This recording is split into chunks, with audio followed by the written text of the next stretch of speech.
For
today's practice, I thought it was time to dig out The Morning Song by Roger Kellaway.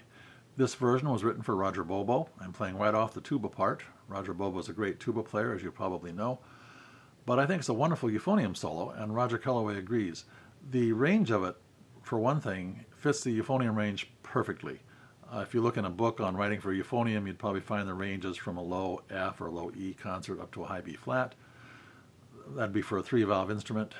There is one instance in this piece, one note that's in a repeated passage, that is a low E flat. But it's very easy to get around that even on a 3-valve horn. The passage is this. I'll play it slowly.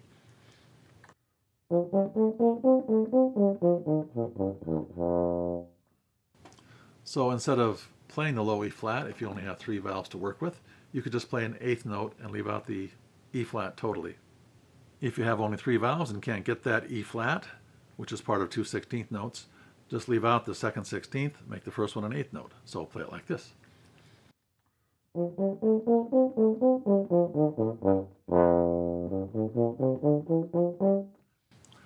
That type of rhythm fits in the nature of the piece very well, and nobody's going to miss that low E flat. Otherwise, it's a great piece to perform.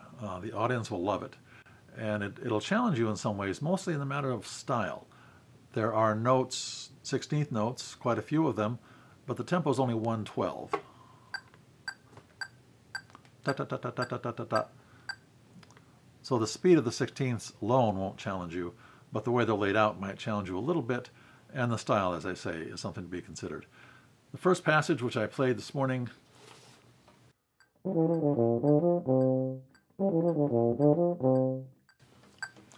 it starts off with that syncopated lick, and yet it's supposed to be smooth sounding, I think anyway. So you need to treat that carefully. Don't over-accent it, but keep the rhythms appropriately sharp. That tempo 112 is steady throughout the piece.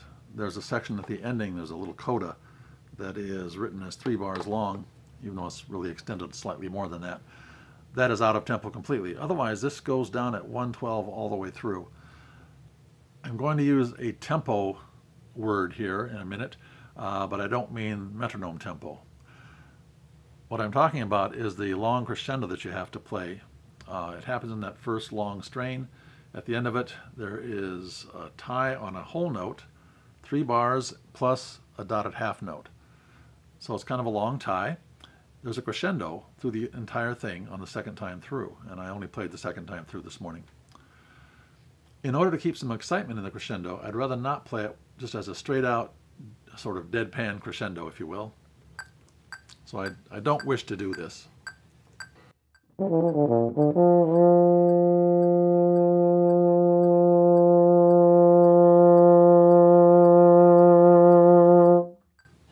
There I did what the piece calls for. I played the long crescendo, steady crescendo.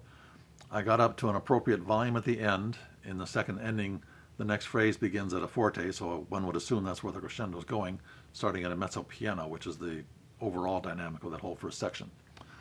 What I prefer to do is to create what I would call an accelerando-ing crescendo.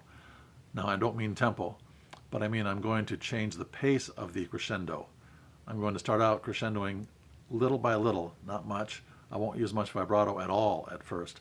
I will gradually bring in about the 3rd bar some vibrato and I'll increase the speed at which I'm crescendoing, so the amount I'm crescendoing with each beat. Something like this.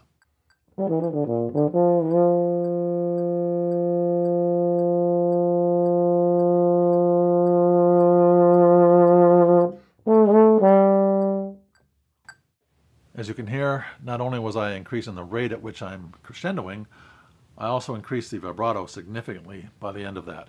And that works very well in a commercial sounding piece like this. It does create some more excitement. The next phrase has some miniature versions of that same idea that I use. It's not marked there at all, but we have a whole note tied to a half note tied to an eighth note. So really about 7 beats where we're holding a note several times in that phrase.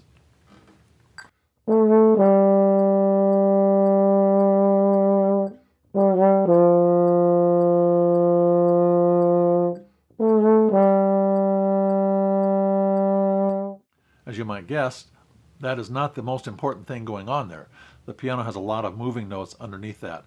So I do like to get down out of the piano's way dramatically at first, and then crescendo during the note to set up my next entrance. I think that's similar to how I heard Roger Bobo play it. He performed it with the Coast Guard Band while I was in there. And it was a very exciting performance, and I think that's part of what he did. I'll simulate what that is now.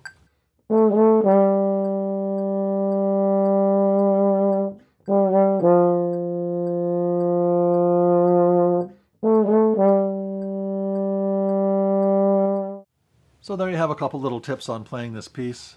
It's still published, it's still available. I believe it's still from editions BIM or BIM editions. I see it written as here. It's a Swiss company.